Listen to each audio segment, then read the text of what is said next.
인구 소멸 위기 속에 지자체마다 인구 유입 방안을 고심하고 있습니다. 이 중 하나로 농촌의 빈집을 수리한 뒤 귀농 희망자에게 단기간 제공하는 사업이 있는데요.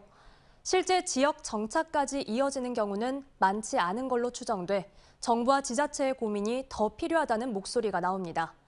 광주와 목포, 여수문화방송 3사 기자들이 함께 만드는 인구 소멸 기획뉴스. 오늘은 김초롱 기자가 취재했습니다.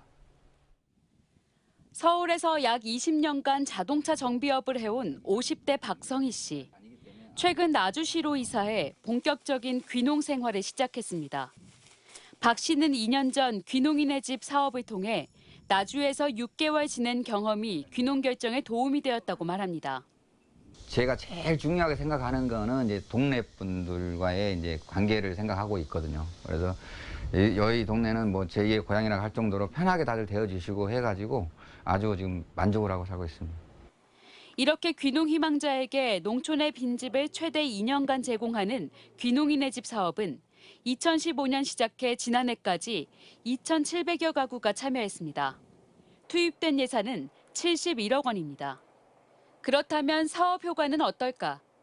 농림축산식품부는 사업 참여자 중 실제 귀농한 사람이 얼마나 되는지는 파악하지 않고 있었습니다. 이미 귀농을 결정한 사람에게 농촌의 빈집을 제공하는 것이 사업 목적이기 때문에 참여자 수만 집계했던 겁니다. 본인들이 거기서 실제로 이제 정착하기 위한 집도 알아보고 농지도 알아보고 하는 이제 거주하는 임시 거주로서의 목적인 것이고. 하지만 나주 지역을 살펴보니 지난 2015년부터 2021년까지 예산 2억 3천만 원을 들여 39명에게 빈집 등을 제공했는데 이 중 12명만이 나주로 귀농했습니다. 정착률이 약 30%에 그칩니다. 사업 내용이 지역별로 크게 다르지 않기에 사업 효과를 예상할 수 있는 부분입니다.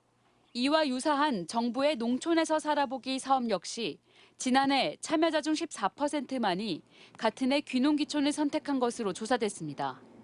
정책에 대한 고민이 더 필요하다는 지적이 나오는 이유입니다. 농촌에 이제 새롭게 이제 주거를 확보를 해서 생활을 하는데 난감할 거예요. 소득을 어떤 식으로 설계할 것이냐, 어떤 소득 작물을 선택해서 소득 활동을 할 것인지. 적지 않은 예산을 들이는 만큼 귀농귀촌 관련 사업이 일회성 체험으로 끝나지 않으려면 정책에 대한 전반적인 검토와 개선이 필요한 시점입니다. MBC 뉴스 김초롱입니다. 언제 어디서나 내 손 안의 뉴스. 광주 MBC 뉴스 유튜브 구독으로 함께하세요.